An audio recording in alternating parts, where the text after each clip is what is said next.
Hi friends, তোমরা সবাই কেমন আছো? আমি জানি রিমাল ঝড়ে সবাই খুব অবস্থা খারাপ, কিন্তু আমরা দীঘায় থেকে বাড়ি এসেছি দুদিন আগে। তো কিছু ফটো আর ভিডিও তোমাদের শেয়ার করলাম। আমরা এখন বাড়ির দিকে রওনা দিচ্ছি। খুবই কান্না পাচ্ছিল, মানে আসতেই ইচ্ছা করছিল না।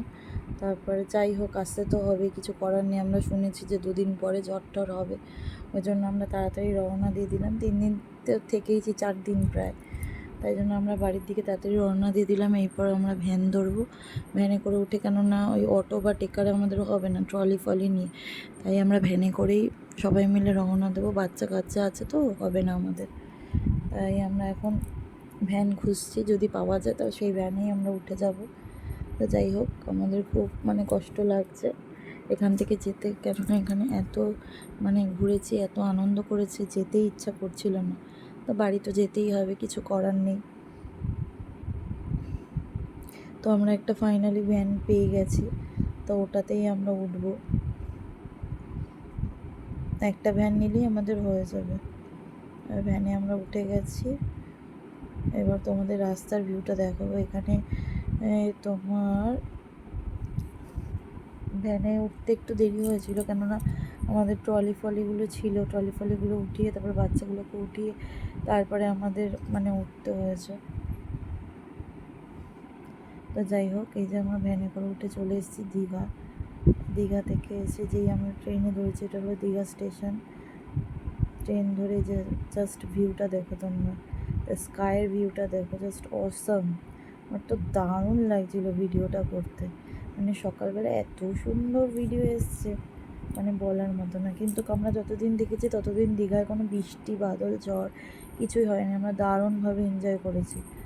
আর প্রকৃতির এই সৌন্দর্য তোমাদের সামনে তুলে ধরলাম, জানিও তোমাদের কেমন লাগলো। আমার তো এই প্রকৃতির সৌন্দর্য দিনের বেলা যেন আমি দেখে যেন মুগ্ধ হয়ে যাচ্ছি। এবার দেখো আমরা কি হাসাহাসি করছি, একটু ভিডিওটা দেখে নিই। সবাই বলো তোমরা কেমন লাগছে? দারুণ লেগেছে, সমুদ্রটা জাস্ট অ্যামেজিং। কেমন লাগলো বল? সেই মজা লাগছে না বল। কেমন লাগলো ঘুরে? বাবুদা কেমন লাগলো ঘুরে? খুব পেটে পায়খানা হচ্ছে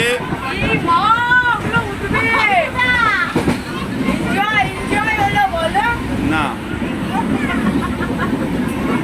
আমার ছেলের খুব পায়খানা হচ্ছে, এই এত পায়খানা দেখছে, মুখ ওর বেঁকে গেছে।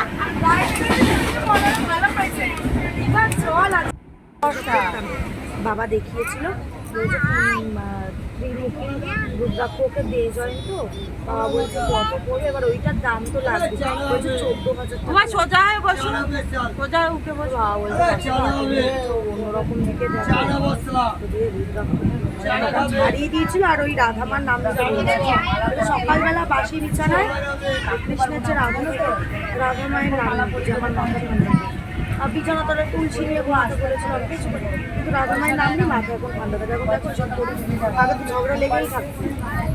বাসি বিছানায় সবসময় রাধা মায়ের নাম দেখা লাগে, পূর্ব দিকে মুখ করে করেছি।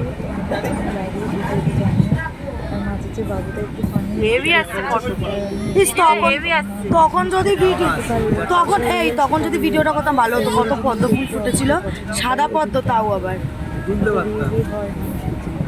সাদা পদ্ম ফুটেছিল। অবশ্যই গুড বাই বন্ধুরা। আজকে সবাই দেখো পুকুরটা শুকিয়ে গেছে। সরকার থেকে নোটিশ জারি করেছিল,